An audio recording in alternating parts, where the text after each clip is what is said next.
Don't you know? No, no, no. I'ma make it to the top of the world. Don't you know? I ain't gonna Luke stop. and Heath, thank you so much for having this chat with me. It's a really important and interesting topic. How are you guys doing today? Yeah, we're doing good. Thank you. Yeah, great to be here in the falls. Okay, I mean, you talk about the Victoria Falls. It's one of the most amazing places on the continent and in the world for the the environmental surroundings that you find yourselves with, the animal life that's also in the area. And really, this is what today's conversation is about. It's about conservation and looking after the resources that we have. Luke, I know that you've been instrumental in setting up the Zambezia Conservation Alliance. Tell us a little bit about that.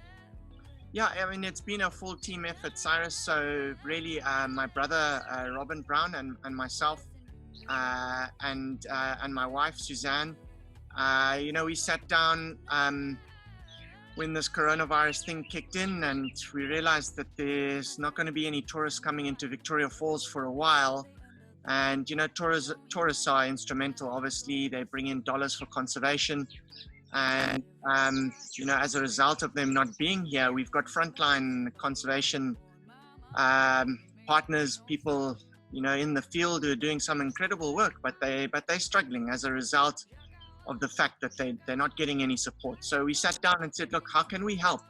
We're not frontline conservation people ourselves, but we have a lot of contacts, and we networked in with the conservation guys, and so using that, we decided to come up with the Zambezia Conservation Alliance, which is just that, an alliance of forward-thinking people who love wildlife and want to support it for the long term. I mean, you talk about people who love wildlife. You've got an absolute legend of the game of cricket next to you in Heath Street. Heath, the animal angle to this, the conservation part of this must have been something that really touched your heart personally. Tell us a little bit about why you're sort of involved in this effort. Yeah, very much so. I mean, I come from a wildlife background, living on a ranch. So I love the bush, and I love, taking my family out. And it's something that we've always enjoyed, enjoying all the national parks that we have here in Zimbabwe.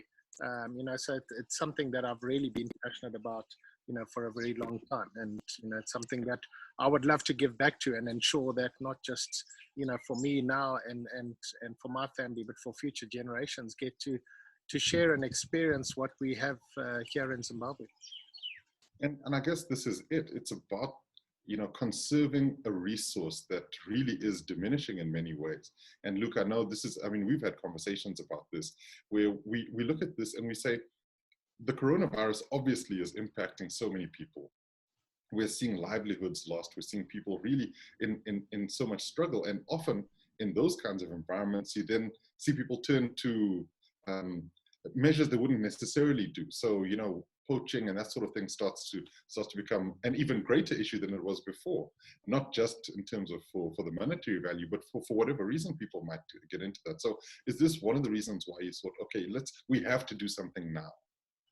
Absolutely, Cyrus. We immediately started to see a surge in poaching and snaring in particular, just in the area that we're in. And of course, like you say, it's understandable that would happen given the gravity of the situation. However, we have to look at the bigger picture and longer term here, that if we don't, if we allow that to get completely out of control and, the frontline guys are not getting the support they need, it can quickly escalate into a much bigger issue and a much bigger problem. And tourism just brings in, it doesn't just support wildlife. Of course, it's supporting vast numbers of people and providing, billions and billions of dollars coming into the tourism industry in Africa every year, as well as supporting many livelihoods. And we have to be able to ensure that we play our role, that those livelihoods can continue to be sustained for after this period. Yeah. And I mean, I guess that's why Heath is on board, because you're looking at something a little special, and the ZCA as an organization is trying to do something a little different. So tell us a little bit about sport for conservation. I know this is something that Heath is involved with. What is your initial idea, Luke? And then we'll ask Heath in terms of what he's hoping to bring to the party. Well, you know, here in Zim, we're so proud of our sporting icons.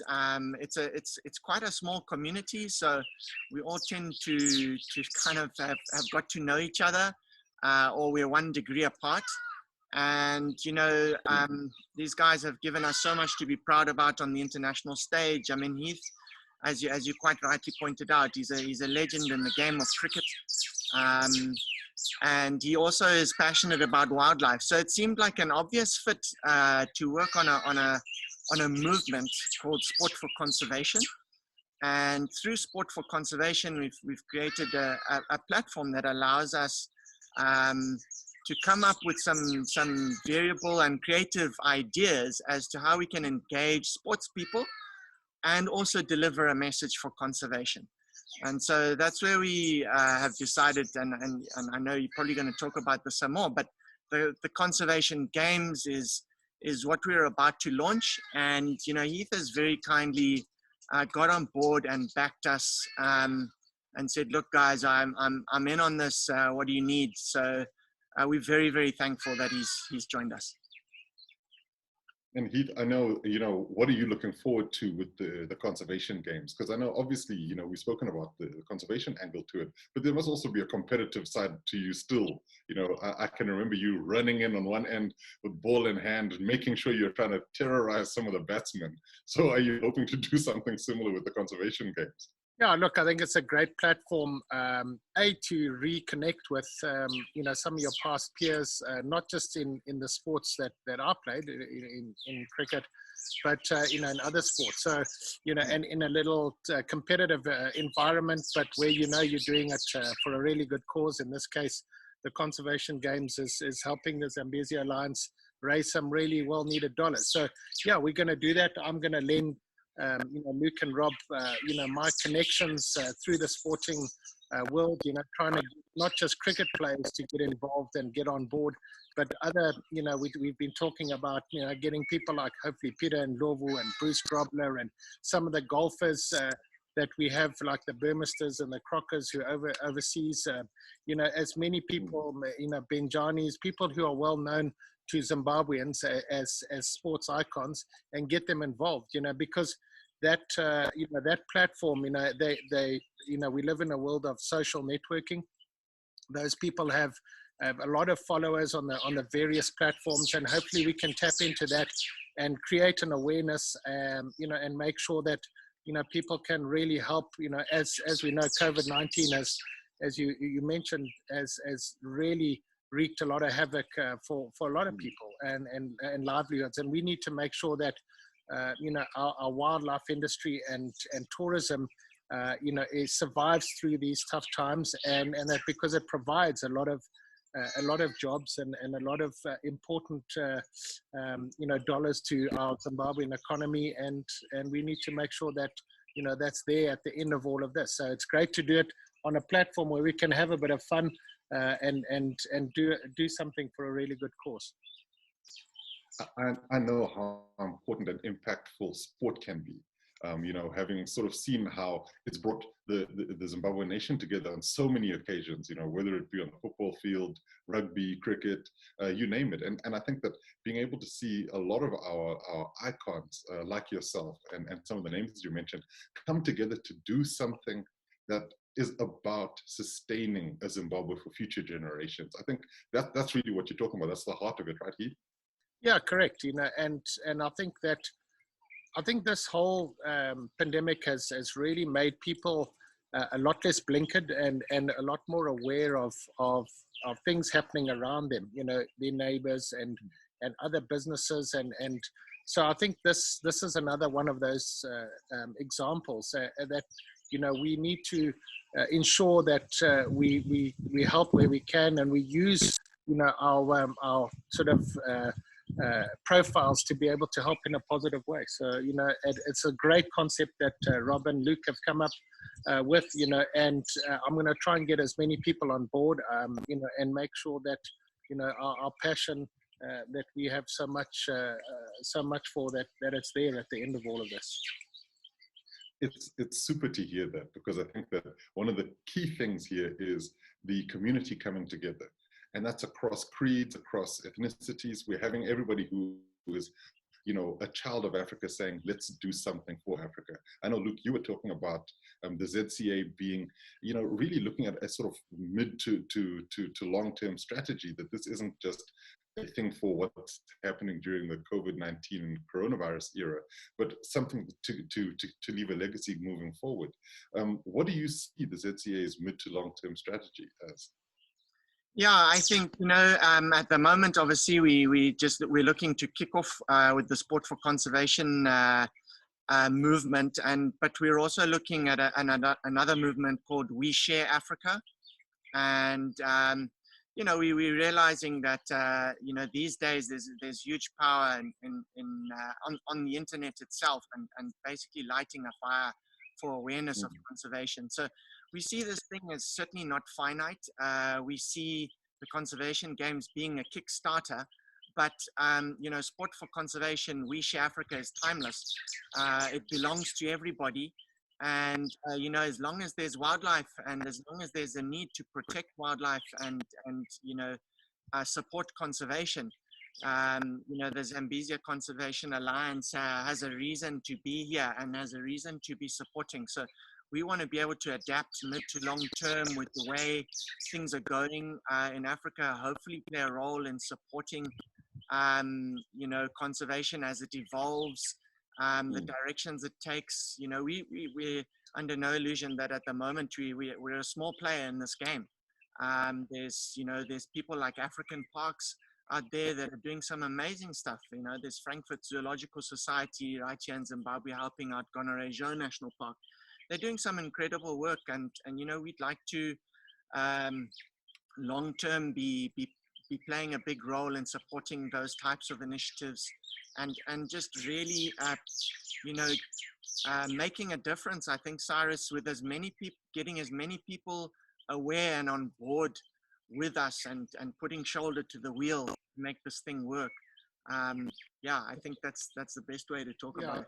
I'll just to add on to that, I think a lot of people don't realize that even $1 little can make a big difference, because you add those up, and and that might put together enough to keep an anti-poaching unit running for some time. And we've got the Zimbabwean community can play such a big role in this. You start at Vic Falls, you go Kariba, you go Mana Pools, you go the Eastern Highlands, down to the Lowveld, Gonarejo, background to Wangi National Park. We've got such beautiful options for Zimbabweans, and even them when the lockdowns finish and traveling abroad is going to be tougher.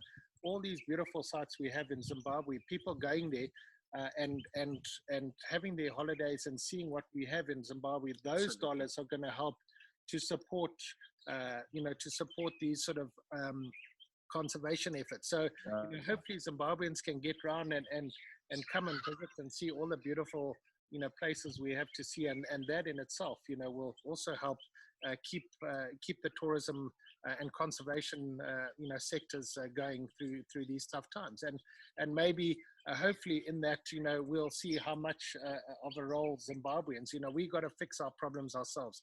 Everyone at the moment is very inward looking. They're looking at what they need to do for their own countries, and I think it's a great time for Zimbabweans to band together as well and see what we can do for our own country. You've hit the nail on the head here. And I guess in essence, it's really about people of the nation saying, let's see what we sure that we have and a legacy that everybody can be proud of.